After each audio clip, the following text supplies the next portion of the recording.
Hey everybody, it's Taz. I thought this would be a really good time to do an update for you. I am in between filming reviews. I'm checking email and answering some texts, and I got a cup of coffee. I need a little bit of a recharge here. I've been on my feet all morning. And this would be a great time because I still have my makeup on. But I wanted to go over just a couple of things with you. Some of you noticed that this probably isn't my normal backdrop for my TAZS Wig Closet videos. My husband and I decided that we were going to take one of the bedrooms in our home and dedicate that as a wig studio, where I have all of my wigs. I have my my office station. I have all my wig storage. So everything is in one place, and I couldn't be happier. It's pretty awesome because before I would have to tear down my set and put it up again if I wanted to shoot a video. So that really hampered me if I wanted to be more spontaneous. So I'm just over the moon about it, and I hope the lighting is good. We'll see. But I did film in here today. I'm actually filming a couple of videos that don't have anything to do with wigs. I did a jewelry review today. I'm really excited. That's kind of off of the beaten path, but it's still in that genre of beauty and lifestyle. And it all goes hand in hand, doesn't it? Beautiful hair, we have makeup, we have jewelry, we have fashion and clothing, and I think it all goes into the mix when you consider the things that we do to make ourselves feel more beautiful and confident. But wigs will always be my focus, no worries there. In fact, I'm expanding my relationship, as you know, with Andrea at Wig Studio One. I manage the Wig Studio One YouTube channel. If you haven't been out to that channel yet, I strongly suggest that you do. We have like 5 to 8 ladies that are doing reviews for that channel. And every single day in November, and I'm hoping for December, we're gonna have a different lady doing a different wig review. It's so exciting because we're gonna see tons of styles, lots of different colors, lots of different face shapes. It's really silly to think that one reviewer can cover everybody's needs. Some people like brunettes, some people, you know, they have a certain face shape. So I think this pretty much covers it. I'm really excited to be a part of that. So head on over and subscribe if you're not subscribed. Now on TAZ's Wig Closet, we're going to be doing just a little bit of rebranding. I'll just address it as TAZ's Wig Closet at Wig Studio One. All of the resources that I'm getting right now are exclusively from Wig Studio One. Andrea is just absolutely amazing. I have never met a kinder, nicer, real human being in all of my life, and I am so proud to be a part of this team. When I first started doing a few reviews here and there earlier this year, I just didn't really think, I really didn't know what to expect, but I didn't expect for me to find a home like this. And I'm really proud to be a part of this team where the main goal is to help women with their hair loss and finding the right hair and helping them feel beautiful again. So the holidays are upon us, and you probably already noticed a couple of different giveaways that I have ran. I'm not sure when this update will air, but I did a big Thanksgiving giveaway and viewer appreciation special.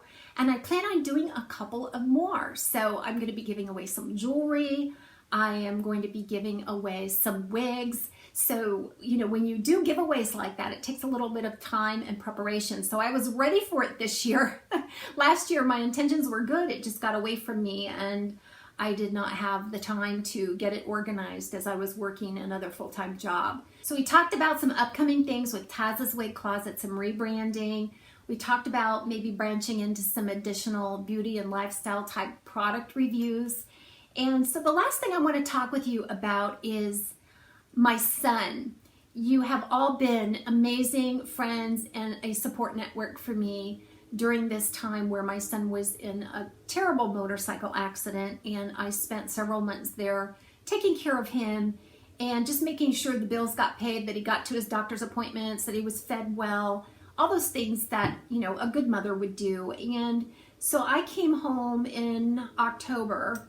So I've been home now for about 6-7 weeks. So I'm just really blessed to be able to stand here and tell you that my son is improving. His injuries are healing nicely. He's in physical therapy for the hip and the knee and the traumatic brain injury.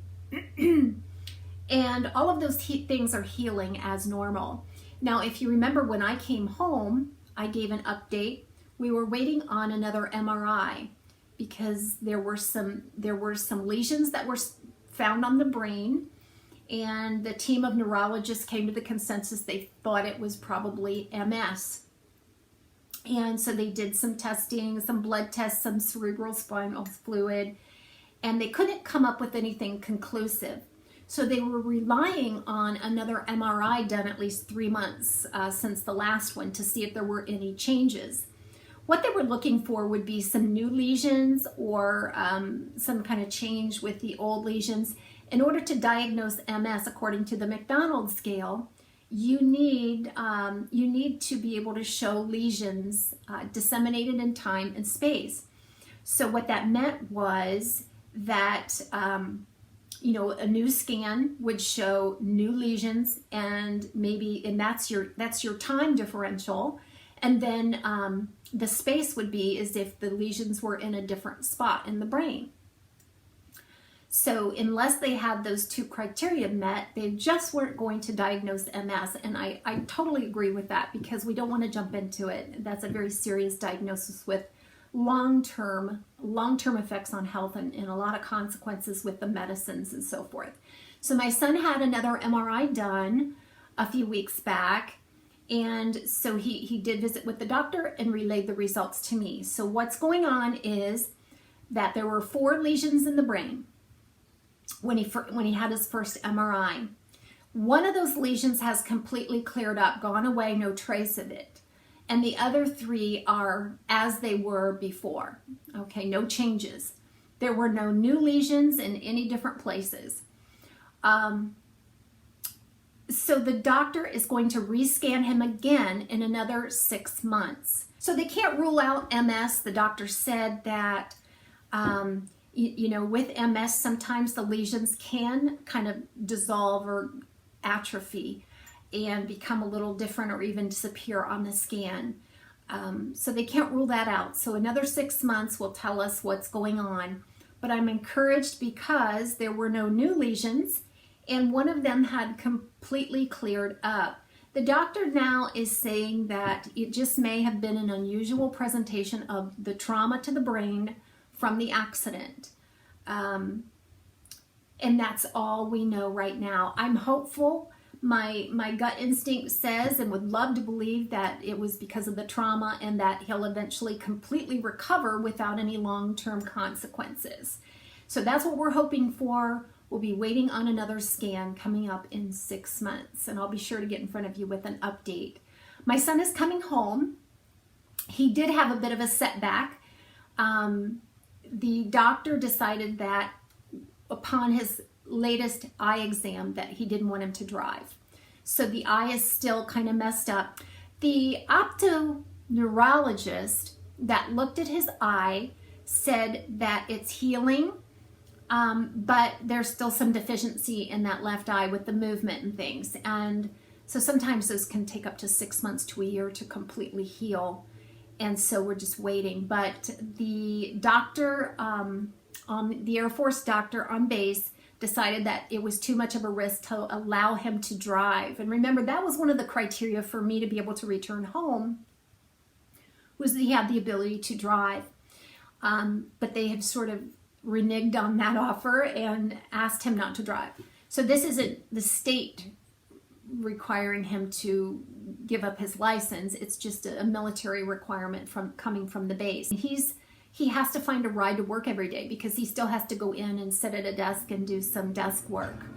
And because of that, he has to locate somebody to take him in every day. So he's calling on different people depending who's going to be on shift to take him in. And that's kind of a pain for him. If he needs to go to the grocery or if he needs something, he needs to depend on somebody else for a ride. He is coming home for Christmas. We expect him to pick him up at the airport on the 17th of December, and he doesn't go back until January 8th.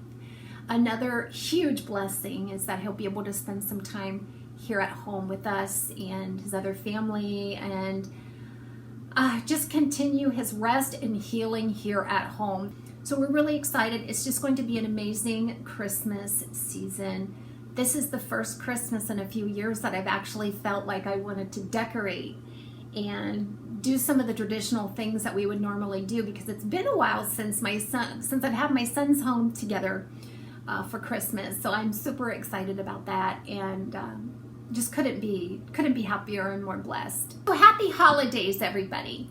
And before you know it, it'll be the new year with a fresh start. Everybody looks at that kind of as a fresh start.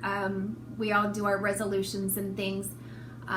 My goal for next year is just to continue to live a life of gratitude and blessings.